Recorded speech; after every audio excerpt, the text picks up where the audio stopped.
बे तर काय म्हणते पोट्टे हो. तर आपण आला पोहणीले. तर पोहणीच्या बाजारात आला तर हर्षल भाऊ आहे इकडं. इकडं आहे गणपत भाऊ. मग भेटली काको वडकीची आंबेवाली. मग गणपत भाऊ बिला गोष्टीवर. तर मग घुसलो ना आम्ही मच्छी मार्केटमध्ये. मग मच्छी मार्केटमध्ये काकाच्या दुकानात होती कतला. ते असं 8-9 किलो. नदी का झिंगा. इकडं आहे लंबा सवडा नदी का बहुत मोठा कतला रोहू. हे होय भजी मंडी पोहणीची. पुरा बाजार.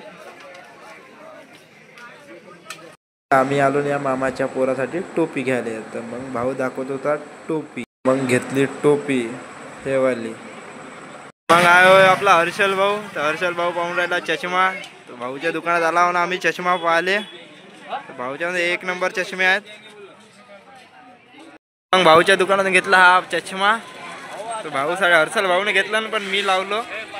गणपत भाऊले बहुत ताण लागली. तर गणपत भाऊ आला पाण्याची बॉटल घेवायला इकडं.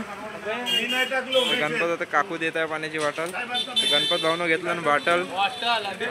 तर मग आम्ही हिंडून राहिलो इकडं खाली पिली बाजारामध्ये. तर इकडं आहे चिकन सेंटर.